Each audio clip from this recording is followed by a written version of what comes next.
Hello friends, मैं अब तक आपको इंसर्ट में बता चुका हूँ टेबल के बारे में, शेप्स और कॉलम्स के बारे में अपनी दोनों वीडियो में। अब मैं जो बताने वाला हूँ आपको वो है हाइपरलिंक। हाइपरलिंक का यूज कैसे करते हैं, कहाँ इसका यूज होता है, और सेकंड चीज जो है वो मैं आपकी जो आगे चीजें हैं उसकी सारी वो मैं आपको करवाऊंगा। ठीक है गाइस, तो चैनल को सब्सक्राइब और वीडियो को लाइक करना ना भूलें। तो हाय गाइस, जैसे मैंने आपको बताया था कि एक्सेल में अब जो हम करने वाले हैं, इंसेट हमारा चल रहा है। इंसेट में जो बाकी चीज़ें रह गई थी वो अब हम करते हैं। ठीक है गाइस। तो इसमें मैंने आपको बताया था कि क्या क्या हम ना अभी तक कर चुके थे। इंसेट में हम जो अब कर चुके हैं वो टेबल हो गए, पाइप टेबल हो गए, हमारी कॉलम्स हो गए, picture clip art, smart art. ठीक है गाइस, ये सब कर चुके हैं। अब जो हम करने वाले हैं अपनी वीडियो में इसमें वो करने वाले हैं हाइपर लिंक। हाइपर लिंक का यूज कैसे, क्यों, कहाँ पर यूज होता है इसका। ठीक है गाइस। तो होता क्या है ये हाइपरलिंक? हाइपरलिंक होता है एक लिंक होता है जो हमें बनाना होता है। जैसे आपने देखा होगा गूगल पे या यूट्यूब पर आपने देखा होगा लिंक भेजते हैं लोग अपना। तो उसी तरह से कुछ लिंक होता है जो इसमें भेजा जाता है। ठीक है, तो हम उसे करते हैं। तो इस पर हाइपरलिंक पे अब हम क्लिक करेंगे। क्लिक करने के बाद आपके सामने इस तरह से शो होने लग जाएगा ये स्टिंग फाइल और वेब पेज। ठीक है गाइस, तो स्टिंग फाइल और वेब पेज है, इस पर हमें क्लिक करे रहना है और हमें अब जाना है कुछ भी। अब हम यहाँ पर देखो मेरी काफ़ी सारे डॉक्यूमेंट्स हैं जो शो हो रहे हैं यहाँ पर। मैं एक डॉक्यूमेंट्स ले लेता हूँ, लवलेस 2020 का ले लेता हूँ। ठीक है गाइस, जैसे मैं इसे लूँगा उसके बाद इस पर ओके पे टिक कर दूँगा। टिक कर दूँगा, देखो गाइस जो लिंक है वो इस तरह से शो होने लग गया। ठीक है ना, आपने देखा होगा ज़्यादातर लिंक ऐसे शो होते हैं। ठीक है ना गाइस, तो इस तरह से हाइपरलिंक का ये इस एक यूज इस तरह से भी होता है। दूसरा यूज जो मैं करने वाला हूँ वो प्लेस इन द डॉक्यूमेंट्स। ये देखो यहाँ पर प्लेस इन द डॉक्यूमेंट्स। अब मैं एक चीज़ करने वाला हूँ, अभी मैं यहाँ से कट कर रहा हूँ और मैं यहाँ पर लिखता हूँ, देखो सीट 1। मैंने क्या लिखा? सीट 1। ठीक है इस, अब सीट 1 लिख लिया मैंने। अब इसी को मैं अभी, ये देखो आप,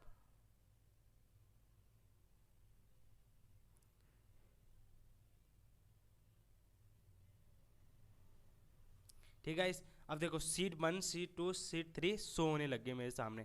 अब मैं सीट 1 पे क्लिक रखूँगा। ठीक है, कर दूंगा क्लिक। और क्लिक करने के बाद हाइपर लिंक पे जाऊँगा। सेकंड जो है प्लेस इन द डॉक्यूमेंट्स, उस पर क्लिक करूँगा। आप देखो अब सीट 1, सीट 2, सीट 3 मेरे सामने शो हो रही है। ठीक है गाइस, अब जैसे ही ये शो हो रही है, देखो A1 सिलेक्ट इसमें खुद कर रखा है। ठीक है, अब हमारा जो है वो A6 पे है, सीट 1। ठीक है, तो गाइस हम A6 लिखेंगे यहाँ, A6 लिख देंगे और सीट 1 पे क्लिक करेंगे। जैसे ही क्लिक करेंगे उसके बाद ओके कर देंगे। तो आप देखना गाइस, सीट 1 जो है वो लिंक हो चुका है। ठीक है, हाइपर हो चुका है सीट 1। अगर हम सीट 2 को हाइपर करना चाहें तो हम सीट 2 को भी इसी तरह से हाइपर कर सकते हैं। तो हाइपर लिंक का यूज़ बेसिकली यूँ यही है कि हम इसमें करते हैं। और हमें अगर क्रिएट न्यू बनाना हो तो हम तीसरा जो हमारी चीज़ है क्रिएट न्यू डॉक्यूमेंट्स। अगर हमें न्यू अपने फाइल बनानी है, कोई फोल्डर बनाना है, तो हम इसमें जाकर नेम लिखेंगे, कुछ भी नेम लिख देंगे गाइस जैसी। और एडिट अ न्यू डॉक्यूमेंट्स लिखा हुआ है इस पर। ठीक है, अगर देखो दो ऑप्शन दे रखे हैं, what day edit, edit the new documents letter. अगर आप लेटर पे करते हैं तो आपको कुछ देर बाद शो करेगा ये, और नाउ करते हैं तो अभी शो करेगा। ठीक है गाइस, तो मैं लेटर कर देता हूँ, ये बाद में शो हो जाएगा क्योंकि अभी मेरा कुछ काम नहीं है इसमें। ठीक है गाइस, तो इस तरह का इसका यूज है। तो आज मैंने आपको बताया कि हाइपरलिंक का यूज कैसे करते हैं। अब दूसरी चीज़ जो हम करने वाले हैं वो टैक्स बॉक्स है। टैक्स बॉक्स का यूज किस तरह का है? टैक्स बॉक्स का कुछ यूज नहीं है गाइस, नॉर्मली ये सब जब भी हम कोई मैटर लिखते हैं, बड़ा शॉर्ट में लिखते हैं या कोई पोएम लिखते हैं, तो हम टैक्स बॉक्स का ज़्यादातर यूज करते हैं। ठीक है गाइस, अब सेकंड थर्ड चीज़ जो करने वाले हैं वो हेडर फुटर करने वाले हैं। हेडर फुटर होता क्या है? ठीक है गाइस, तो हम इससे पहले इस पर क्लिक करेंगे। जैसे हम क्लिक करेंगे हमारे सामने ये टेबल से ऐसी शो होने लग जाएगी। गाइस आपने देखा होगा कि एक्सेल में काफ़ी सारे बिल बनाए जाते हैं। ठीक है, बिल पे हार्ड हेड जो होती है, हेडलाइन जो लिखी होती है, वो आपने देखो कि किस तरह से लिखी होती है, कंपनी नेम लिखा होता है। तो आप क्या कर सकते हैं, हेडर के थ्रू, इसके थ्रू आप यहाँ पर अपने कंपनी नेम कुछ भी है जो भी लिख सकते हैं आप। मैंने कंप्यूटर कंपनी डाल रखी है गाइस। ठीक है, उसके बाद अब मैं यहाँ पर कुछ भी बना सकता हूँ। देखो जैसे मैं आप टेबल पे जैसे आप लिख सकते हैं, कोई भी नाम लिख सकते हैं। ठीक है गाइस, और कोई भी टेबल बना सकते हैं। तो इसका ज़्यादातर यहाँ पर इस तरह से यूज होता है।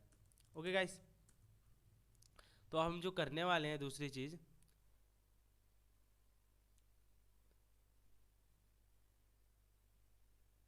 एक मिनट, सीट 1 हो गया अपना, सीट 2।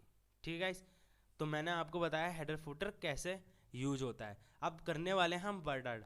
आपने देखा होगा काफ़ी सारे विजिटिंग कार्ड होते हैं या रिसेप्शनिस्ट जो भी हम कार्ड जो आते हैं हमारे पास हेडर वर्ड आर्ट जो भी होते हैं उसमें देखा होगा आपने कि डिजाइनिंग में बने होते हैं। तो हेड जो बने होते हैं वो वर्ड आर्ट से ही बनते हैं।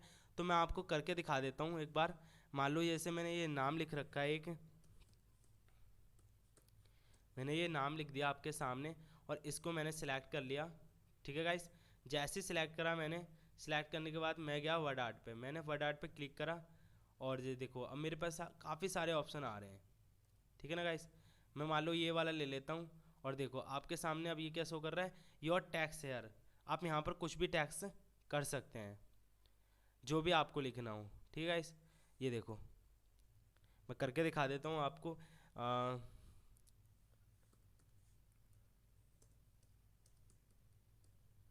ठीक है इस देखो मैंने ये लिखा था।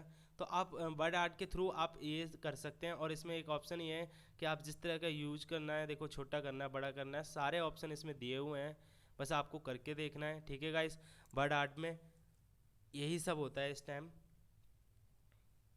और करने वाले हैं हम जो इंसर्ट में, और क्या था हमारे पास, वर्ड आर्ट सिग्नेचर लाइन क्या होती है एक्सेल में। सिग्नेचर लाइन जो होती है जब हम कोई सीट बनाते हैं, सीट बनाने के बाद लास्ट में आपने देखा होगा सिग्नेचर करते हैं। तो आप जब सिग्नेचर लाइन पे क्लिक करेंगे, सिग्नेचर लाइन पे क्लिक करने के बाद आपके सामने माइक्रोसॉफ्ट ऑफिस सिग्नेचर लाइन आएगा, ऐड सिग्नेचर सर्विस। तो हम अगर अपने पेज में चाहिए अगर सिग्नेचर, तो माइक्रोसॉफ्ट ऑफिस सिग्नेचर पर लाइन पे क्लिक करेंगे। क्लिक करने के बाद ये बेसिक सी कुछ इन्फॉर्मेशन है जो आप अपनी सीट में बनाना चाहें तो वो भर के और आप ओके करेंगे तो आपके लास्ट पेज में ये शो होने लग जाएगा। अब करने वाले हैं वो है सैम्बल, करने वाले हैं कि इसमें होता क्या है सैम्बल में। तो हम इस पर क्लिक करेंगे, सैम्बल जैसे क्लिक करेंगे तो देखा गाइस आप हमारे सामने ये शो हो गया काफ़ी सारी चीज़ें। ठीक है, जैसी ये शो होती हैं तो देखो कई सारी चीज़ें होती हैं, डॉलर हो गए, पैसे हो गए, चाइनीज़ रुपीज़ हो गए, काफ़ी सारे जो चिन्ह होते हैं वो हमें मिलते नहीं है। डिवाइडेड का हो गया, राइट हैंड साइड मल्टीप्लाई, काफ़ी सारे चिन्ह जो नहीं मिलते। तो आप यहाँ से लेके आप यूज कर सकते हैं। अगर आपको एसएम लेना है, टीएम लेना है, क्यूब लेना है, सिंबल वाला ई लेना है, एफ जो भी लेना है आपको डिवाइडेड में लेना है। ठीक है गाइस, रुपीज़ में लेना है, रेस में लेना है, तो आप इस पर क्लिक करेंगे, इंसर्ट करेंगे तो ये शो होने लग जाएगा। अब देखो गाइस जैसे मैंने करा उसके बाद क्लोज़ कर दिया तो देखो आर एस यहाँ पर आ गया शो, क्योंकि मेरा कर्सर जो रखा हुआ था वो आर एस पे रखा था इसलिए यहाँ पर शो हुआ है। ठीक है गाइस, तो एक्सेल में जितनी थी मैंने होम पे आपको बता चुका हूँ और वीडियो में, और इंसर्ट में भी, इंसर्ट की जितनी भी पॉइंट टेबल थी मैं सारी वीडियो आपको बता चुका हूँ। जितना था इंसर्ट में मैंने आपको पूरा टोटली करवा रखा है।